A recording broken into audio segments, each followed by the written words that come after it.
আমার উত্তরটা তো দিতে। কোন জায়গায় কি বলতে জানি যাই পোকাতলা কি লেগে বলে জানি যাই কম লেগা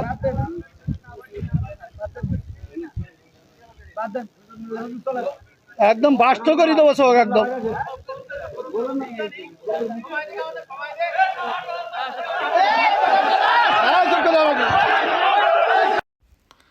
আসসালামু আলাইকুম দর্শক বন্ধুরা, আপনারা যে ভিডিওতে যেটা দেখলেন, একটা কথা আমি বলি, সেটা হলো দেখেন, বিএনপিরা ক্ষমতা এখনও পায়নি, ক্ষমতাতে তারা যায়নি।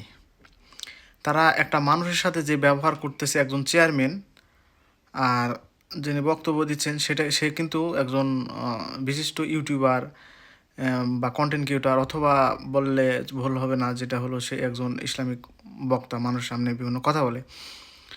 তো তার সাথে যে ব্যবহার করছে এই বিএনপির এই চেয়ারম্যান, একটা জিনিস বোঝার চেষ্টা করেন। সে কবির বিন সামাদ, সে একজন মোটামুটি একজন ভালো মানের ব্যক্তি বা পরিচিত একজন ব্যক্তি, তার সাথে যে ব্যবহারটা করছে, যা আচরণটা করছে, তাহলে ওই এলাকার চেয়ারম্যানের যে এলাকার যে জনগণ আছে, তার সাথে একজন গরিব বা গরিব দুঃখী বিভিন্ন মানুষ, বিভিন্ন শ্রেণীর মানুষ যদি তার কাছে যায়, তাহলে সে কেমন ব্যবহার করবে? আপনারা একটু মাথা দিয়ে একটু খাটায় বোঝার চেষ্টা করেন শুধু।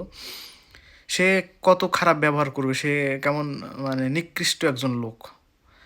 আমি যখন যখন আওয়ামী লীগের বিরোধিতা করতাম, তো মনে করতাম যে তারাই খারাপ। তো বিএনপির মধ্যেও দেখতেছি তাদের চেয়ে বেশি কিট।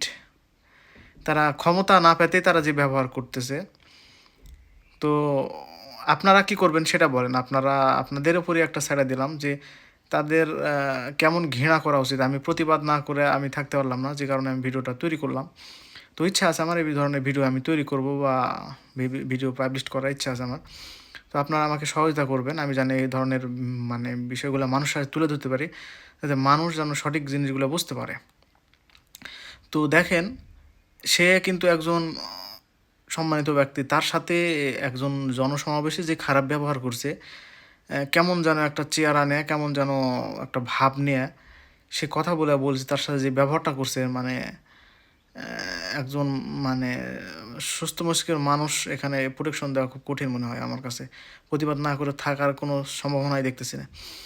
তো দেশটা যে যে জায়গায় ভালো হওয়ার কথা, যে জায়গায় তারা একজন বিএনপির নেতাকর্মীরা হয়তো অত্যাচারিত হয়েছে, ঠিক আছে, তো তার সাথে এভাবে ব্যবহার করাটা তো যাবে না। তাদের ধীরে সুস্থে কাজ করতে হবে, যাতে তাদের প্রতি মানুষের একটা আস্থা থাকে যে না, আওয়ামী লীগের চেয়ে বিএনপিটা অনেক ভালো। এই একটা মানসিকতা নিয়ে তাদের আগে যেতে হবে। কিন্তু ভিডিওতে যে ব্যবহারটা করছে আমি দেখে আমি নিজেও মনকে বোঝাতে পারতেছি না যে তারাও কত খারাপ আসলে। আগে এক সময় মনে জানতাম, আমি তো আমার বয়সকালে যখন আমি কম বয়স যখন, তখন তো বুঝতাম না যে বিএনপি কেমন, তাদের রাজনীতি বা ওই ধরনের অত জানা ছিল না। তো যখন জ্ঞান হয়েছে তখন আওয়ামী লীগেরই ক্ষমতায় দেখছি, তাদের অনেক আচার আচরণ খারাপ লাগছে, অনেক অনেক কিছু তো তারাই খারাপ মনে করছি। তো দেখলাম যে বিএনপিরাও যে এর চেয়ে বড় কি বুঝবো মাদার বোর্ড, সেটা বুঝতে পারলাম।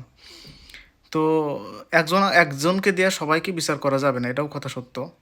একজনকে দিয়ে বিচার করা যাবে না, তবে সব জায়গাতে প্রায় দেখতেছি তো, এই জায়গাতে ওই জায়গাতে, এই জায়গাতে ওই জায়গাতে, এইখানে সব জায়গায় আওয়ামী লীগেরা উদা হয়েছে, এখন বিএনপিরা ওই জায়গাগুলোতে দখল করছে।